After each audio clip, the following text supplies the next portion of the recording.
What's up, dudes? As you're watching this, I'm about halfway through with basic training, and I wanted to make this as sort of a surprise video to keep you satisfied while I'm in basic training and not being able to make videos. So obviously I'm making this before I left for basic, but I scheduled it to come out while I'm in basic. So this is just going to be a how to motovlog on a budget video.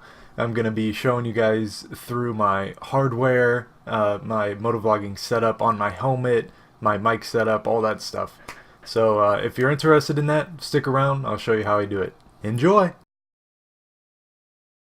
Alright guys, so this is my editing corner. Don't mind all the clutter down there, that's the props for the rest of the video. This is my computer. I built it originally just to game on, but now it serves as my editing workstation as well. I've got one nice monitor that I use for editing all the video and stuff, and then I have my secondary cheap $20 garage sale monitor that I use for monitoring and multitasking and all that good stuff.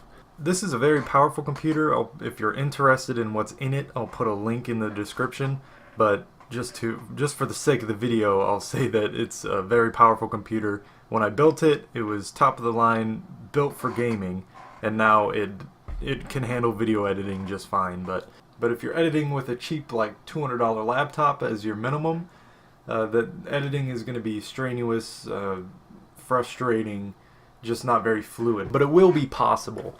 It's just not something that I would want to do. It would be very not enjoyable because editing in itself is sometimes very frustrating, even on a computer like this one. So I would not want to do it on my laptop, is what I'm trying to say. But moving on, I'll show you guys my camera and what comes with it and how much it costs. Alright guys, this is my camera. It is called a Get Up Get 2, manufactured by, fuck if I know, but it is a cheap off-brand action camera that you can get on eBay for about $100. And when I say $100, you get more than just this camera. See, when you go out and buy a GoPro brand new, it'll run you about $200 to $500, and all you get is this and this. That's all it comes with, the camera and the waterproof case. That's what $400 will get you in the GoPro brand if you buy new. However, when you buy this, and you've seen the quality of the videos, obviously, if you're on this channel, you see my other videos. When you spend $100 with cheap off-brand action cameras, it comes with all of this. It comes with your mic. It comes with your mic.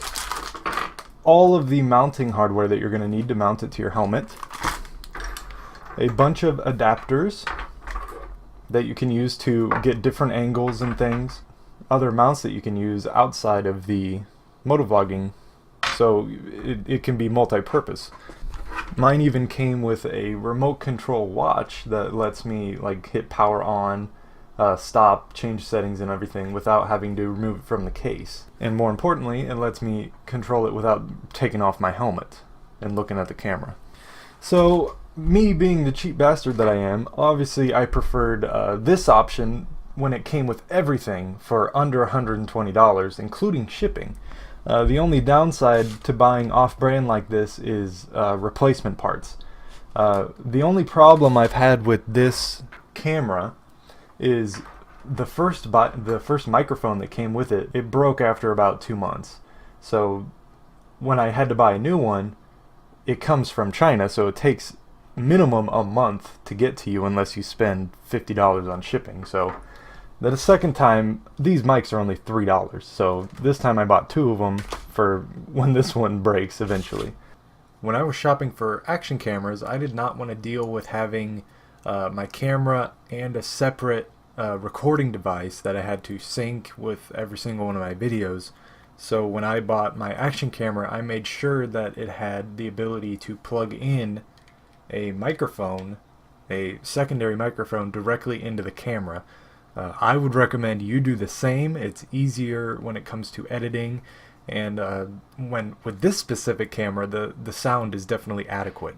But be careful when you're shopping, because If your camera does not have this option, you have to get a secondary recording device, and you have to sync your camera video with the recording audio. It's just an extra step that you have to do, and I didn't want to deal with that, so when I'm ready to ride, I plug my microphone directly into my camera, and the sound is instantly synced with the video.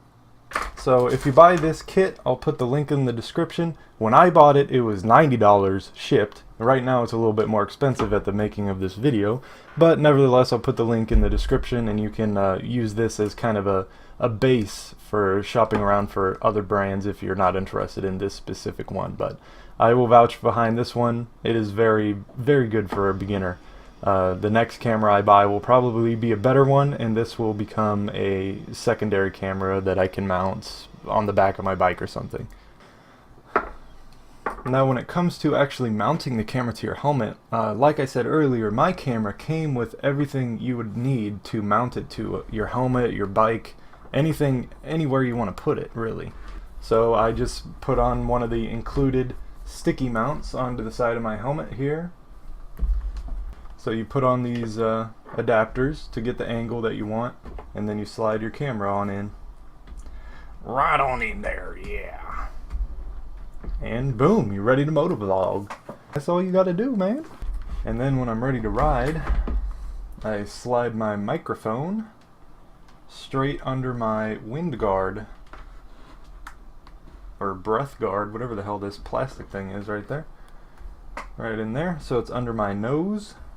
And one thing that I noticed with this microphone and many other microphones is you definitely need a dead cat, or at least a foam piece that goes over the microphone itself. This microphone and many others do not come with the air protection, or the wind protection, I mean. So you buy something like this that goes over the microphone. I chose these, and you'll notice in my early videos I have a lot of wind noise, but after I got this doohickey, that is severely reduced, and it's not nearly as bad as it used to be. So you definitely got to spend a little extra money, buy one of these. You can get, like, they come in packs of 5 or 10 for under $5, so I'll put a link to these guys, the ones that I bought, in the description as well. Alright, moving on to computer software for editing, yeah. Woo!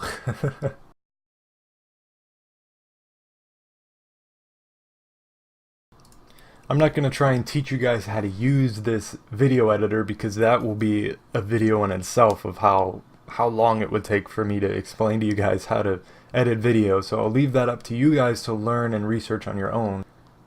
But I want to show you what I call bare minimum of things that you're going to have to be able to do to make a successful video channel and make your videos at least partly entertaining.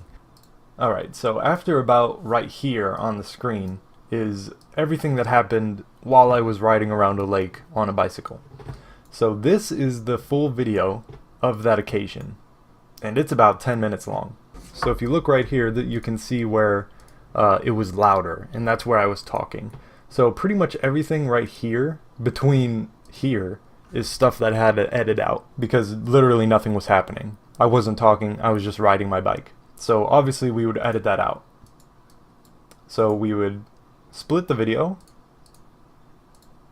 in two places, where it began and where it stopped, and you delete that portion out of the video.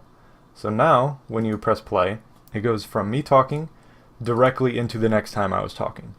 So you're gonna have to do that over and over and over and over again to be able to create an entertaining video, because nobody wants to watch you sitting at a red light not talking, or listening to nothing while you think of what to say. Nobody wants to watch that, so you have to edit that stuff out. If you know how to split video, you can be a freaking motovlogging star, man.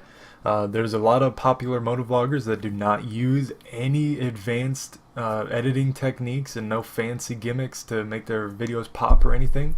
They're just entertaining to watch. One of the people that I'm talking about is Jake the Garden Snake. He's one of the people that made me want to start motovlogging. He does hardly any advanced editing, and especially when he was a smaller motovlogger, He didn't do none. All he did was split video and showed it to his fans, and that's all you really need to get started. That's all you got to do to get into it at first. So let's talk numbers. I definitely didn't go the cheapest route, because you can buy an action camera for less than $40 on eBay, but the quality's not going to be as good as this one, which was $100. And some of them, not all of them, come with kits that comes with all the mounting hardware and everything. So after you buy the camera, you then got to spend 10 to 20, maybe even $30 for the mounting hardware, the brackets, the microphone, all that extra stuff. But for me personally, I started motovlogging for $160. That's $120 for the camera and everything that I needed to mount it to my helmet, including the extra microphone. After that, I had to buy the Filmora video editor, and that set me back $40 because I got it during a sale. And if you're looking to make money off of motovlogging, if your channel grows at the rate that mine is growing, it will be many, many years before I pay back the money, before I see a return on the investment that I did. And I only spent $160. If you go out and buy top-of-the-line microphone, a brand new GoPro, and all GoPro brand mounting hardware, you'll be almost $1,000 in the hole. 1,000 views on your video is less than $2. So you do the math on how long it's going to take you to pay for all of that stuff. So the only reason I got into this is because I thought it would be fun, and it definitely was fun. $160, I've gotten a lot of hours of entertainment, and I've made a lot of new friends doing this, so it was definitely worth it for me. I'm glad that I didn't go the cheapest route possible, but if you are interested in doing that to minimize your loss as much as possible, you can, like I said, you can get into it for less than $50. You can buy a camera for 20, another 20 for the mounting hardware, and you can use a free video editor. That's the cheapest way that I know of, unless you got a action camera laying around and it'll be free. But I've had a lot of fun with this hobby. I know I'm going to continue with it for as long as I can, so I'll be here a while. Hopefully you stick around too. See you guys.